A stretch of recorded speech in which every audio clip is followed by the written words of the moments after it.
secara fisik dan psikis.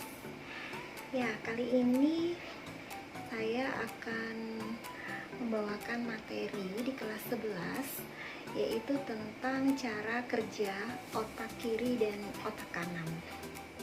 Otak adalah suatu organ terpenting pada tubuh manusia yang merupakan pusat dari sistem saraf.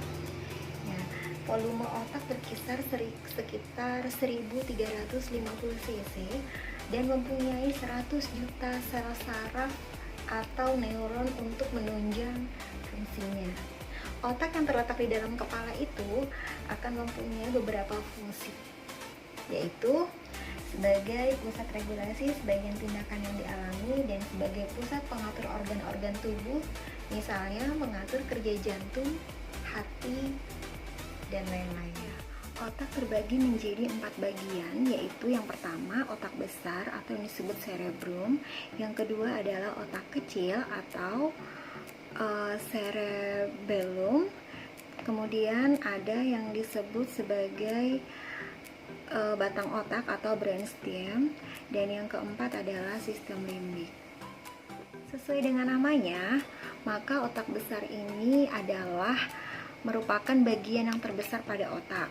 Otak besar merupakan bagian yang membedakan antara otak manusia dan otak binatang. Dengan otak besar ini, manusia dapat berpikir, mengendalikan pikiran, berbicara, dan mengingat. Otak besar dibagi lagi menjadi beberapa bagian yang menyusunnya, yaitu lobus frontal, lobus parietal, lobus occipital, lobus dan temporal. Bagian otak besar yang menduduki bagian terdepan dari struktur otak besar itu disebut lobus frontal, sedangkan parietal itu adalah yang berada di tengah. Yang ketiga, occipital merupakan bagian otak yang berada paling belakang. Nah, yang selanjutnya, lobus temporal merupakan bagian otak yang berada di samping kiri dan kanan otak. Otak kecil atau cerebellum ini merupakan otak yang memiliki hubungan dengan fungsi gerakan manusia, yaitu seperti mengontrol gerakan manusia, gerak koordinasi antar otot, mengatur keseimbangan tubuh, dan mengatur sikap dan posisi tubuh. Tanpa adanya otak kecil, maka dapat dibayangkan betapa sengsaranya hidup manusia. Gerakan tidak menjadi koordinasi dengan baik, sehingga mengakibatkan seseorang tidak dapat menggunakan otot-ototnya untuk melakukan aktivitas. Yang selanjutnya, yang ketiga adalah batang otak atau disebut brainstem. Nah, ini nggak kalah penting dengan otak besar ataupun otak kecil, karena batang otak ini mengatur fungsi dasar manusia, yaitu seperti mengatur proses pernapasan, proses denyut jantung, proses kerja ginjal, dan hal-hal vital bagi manusia. Oleh karena itu, dalam medis dikenal dengan mati batang otak, yaitu suatu keadaan cederanya batang otak yang mengakibatkan orang tersebut bisa mati biologis. Terakhir adalah sistem limbik. Sistem limbik ini merupakan bagian otak yang terletak di tengah-tengah otak. Komponen sistem limbik itu hipotalamus, talamus, amigdala, korteks limbik, dan hipokampus. Sistem limbik merupakan bagian otak yang berhubungan dengan alam sadar manusia. Nah, pusat emosi, pusat data, pusat haus, pusat lapar, serta pusat dorongan seks, dan masih banyak lagi yang lainnya. Selanjutnya adalah kita akan membahas tentang perbedaan fungsi otak kanan dan otak kiri. Otak kanan dan otak kiri ini sangat berpengaruh pada keseluruhan kemampuan individu untuk berpikir dan bertindak secara terarah, serta mengolah dan menguasai lingkungan secara efektif. Berbicara tentang otak kiri. Otak kiri ini sangat berhubungan dengan kecerdasan intelektual. Kecerdasan intelektual itu apa saja? Yaitu yang pertama, logika, yang kedua, hitungan linear, dan yang ketiga adalah urutan bahasa. Yang pertama, logika itu adalah otak kiri yang berhubungan dengan kemampuan untuk berpikir logis, nyata, real, ya, bersifat umum. Contohnya seperti matahari terbit di sebelah timur. Kemudian ada laki-laki dan perempuan. itu. Yang kedua itu adalah hitungan linear. Nah, yang hitungan linear ini berhubungan dengan kemampuan melakukan hitungan linear atau hitungan yang berurutan. Contohnya 2, 4, 6, 8. Bilangan berikutnya adalah 10, 12. Seperti itu. Selanjutnya, contoh lagi adalah dalam hitungan ini bilangan ditambah secara linear dan dari bilangan yang sebelumnya. Yang ketiga adalah urutan bahasa. Otak kiri juga berhubungan dengan kemampuan dalam mengurutkan kata atau bahasa.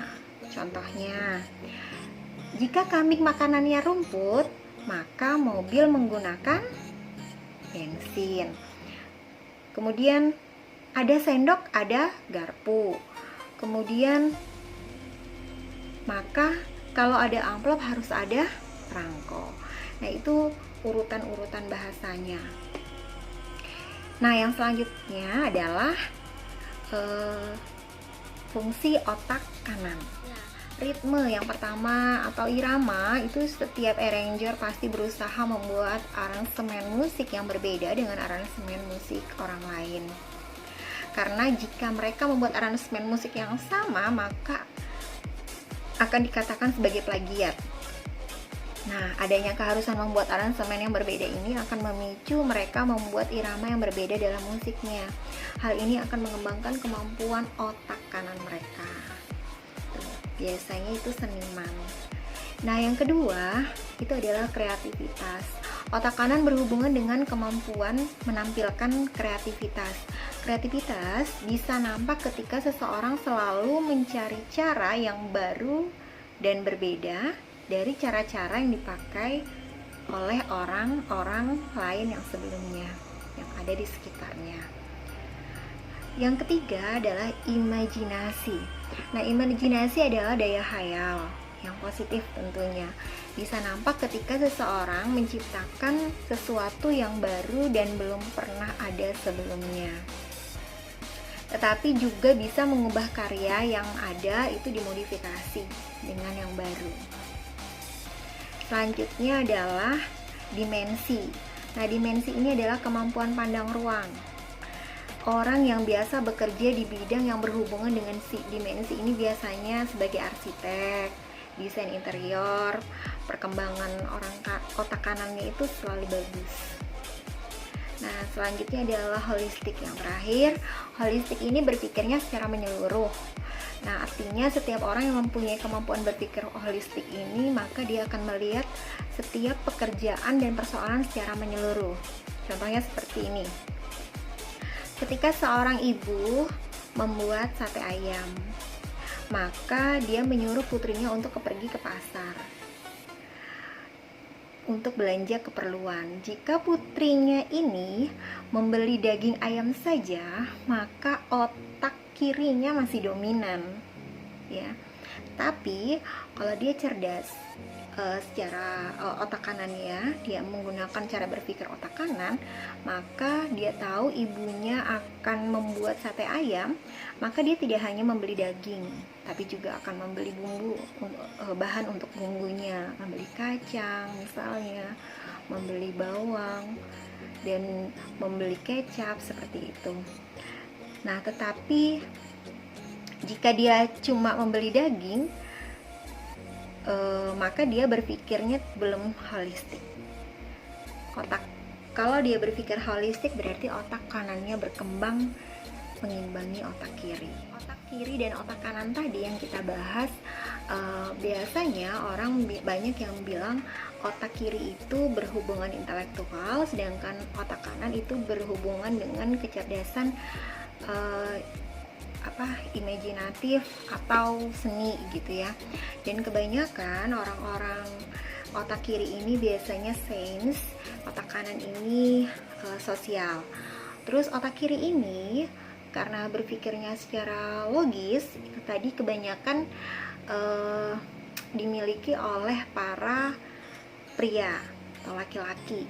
Sedangkan otak kanan itu kebanyakan dimiliki oleh para wanita atau atau perempuan. Selanjutnya kita bahas adalah cara membuat otak cemerlang.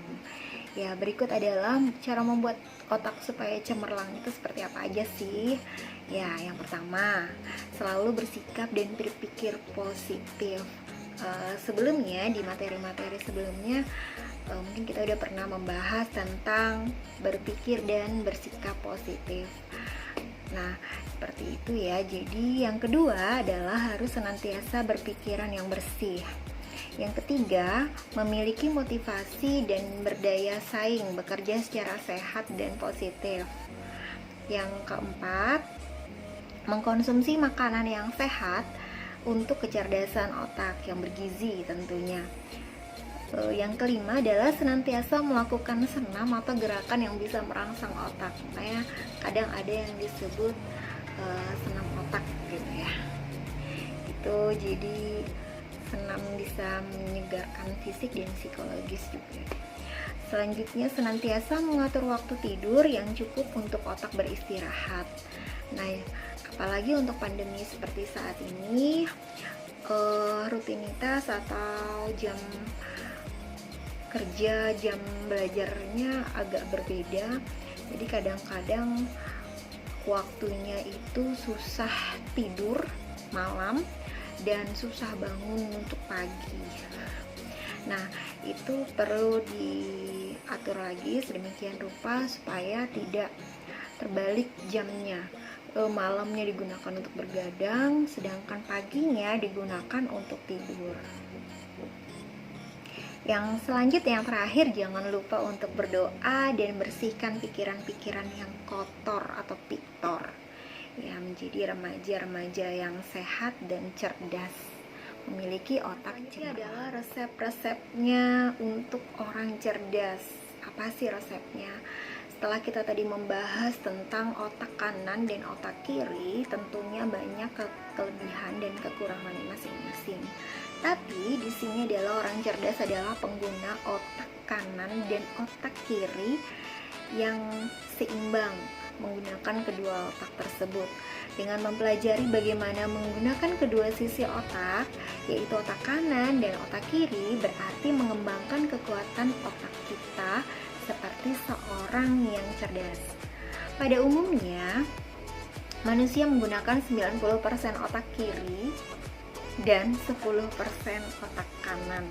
Padahal kalau kita mau sukses seperti orang jenius, kita harus bisa memberdayakan 50% untuk otak kanan dan 50% untuk otak kiri.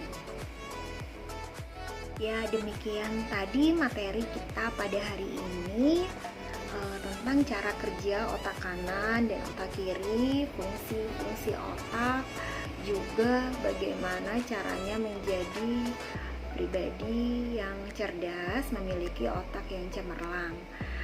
Tentunya para pemuda, tentunya para remaja sangat memiliki kesempatan yang luar biasa yang banyak untuk mengoptimalkan semua ilmu atau materi yang tadi kita bahas ya.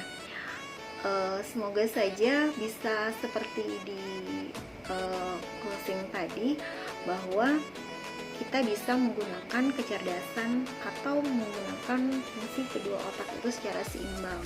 Jadi bukan hanya kita bisa berpikir logis, tapi kita juga bisa memiliki feel atau perasaan yang kuat.